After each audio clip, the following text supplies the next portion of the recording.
از دور شمال کے پہاڑوں میں ایک خاموش اور پیارا سا گاؤں تھا جسے چنار بستی کہتے تھے۔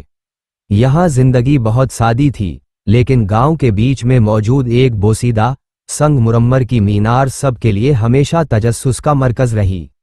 اس مینار کے بارے میں ایک پرانی کہاوت مشہور تھی کہ سینکڑوں سال پہلے کسی حملے سے بچنے کے لیے مقامی حکمرانوں نے اپنا سب سے قیمتی شاہی ہیرے جڑاؤ زیور، جسے نور صبح کہا جاتا تھا، اسی مینار کی بنیادوں میں کہیں چھپا دیا تھا۔ اس کہانی کے دو مرکزی کردار تھے۔ فواد، ایک 24 سالہ پڑھا لکھا نوجوان جو شہر سے واپس آیا تھا اور گاؤں کی لائبریری میں کام کرتا تھا۔ اسے پرانے کاغذات اور تاریخ سے بہت لگاؤ تھا۔ مارا، فواد کی ہم عمر، بہت دلیر، چنچل اور ہمت والی لڑکی۔ گاؤں کے سارے مشکل کام وہی سنبھالتی تھی اور اسے ایڈونچر سے عشق تھا۔ ایک دن فواد لائبریری کے ایک بند پڑے کونے کی صفائی کر رہا تھا کہ اسے ایک پرانی چمڑے کی جلد والی کتاب ملی۔ اس کے آخری صفحے پر انگلی سے کودی ہوئی کچھ سطریں تھیں جو ایک پورا سرار نقشہ بھی تھیں اور ایک پہیلی بھی۔ وہاں جاؤ جہاں رات کا آخری ستارہ چھپے، اس پتھر کو ڈھونڈو جو پانی کا رستہ روکے۔ مینار کا سایہ جب چھوٹی انگلی جتنا ہو جائے تب کھولے گا وہ رستہ جو صرف صبر والے کو ملے۔ فواد نے فوراً مارا کو بلایا۔ مارا نے ایک نظر میں کہا، فواد، یہ کوئی عام نقشہ نہیں، یہ تو نور صبح کا راستہ ہے۔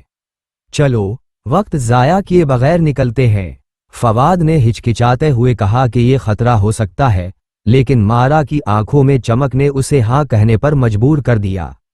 سب سے پہلے وہ گاؤں کے بزرگ بابا نواب کے پاس گئے، جو ساری تاریخ اپنے سینے میں رکھتے تھے۔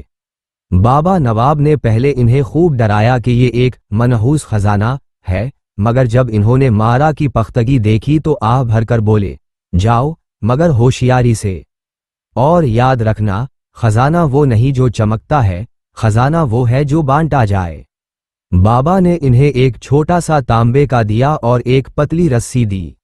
اگلے دن فجر سے پہلے رات کا آخری ستارہ غائب ہونے پر وہ مینار کے قریب ایک پرانے سوکھے کنویں کے پاس پہنچے۔ وہاں ایک بڑا سا پتھر پڑا تھا جس پر عجیب سے نشانات تھے۔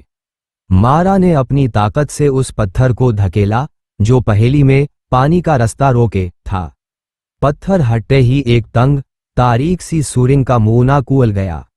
فواد، جو خوفزدہ تھا، نے تانبے کا دیا جلایا اور مارا کی رہنمائی میں دونوں سورنگ میں اتر گئے۔ سورنگ بہت خاموش اور ٹھنڈی تھی۔ جیسے ہی وہ تھوڑا آگے بڑھے، اس سورنگ کا گاؤں کا لالچی ٹھیکیدار ملک سلیمان اپنے 2 گنڈوں کے ساتھ دروازے پر آ گیا۔ سلیمان نے کسی طرح ان کا پیچھا کر لیا تھا۔ ملک سلیمان اونچی آواز میں گرجتے ہوئے، اوئے، واپس نکلو باہر، یہ تمہارے بچوں کے کھیلنے کی جگہ نہیں ہے، یہ دولت صرف میری ہے۔ فواد اور مارا نے گھبراہٹ میں بھاگنا شروع کر دیا۔ ملک سلیمان کے آدمی ان کے پیچھے بھاگے، لیکن مارا نے سورنگ کی ایک پرانی ٹوٹتی دیوار پر کک ماری۔ دیوار کا ایک حصہ نیچے گرا اور پیچھے سے راستہ تھوڑی دیر کے لیے بند ہو گیا۔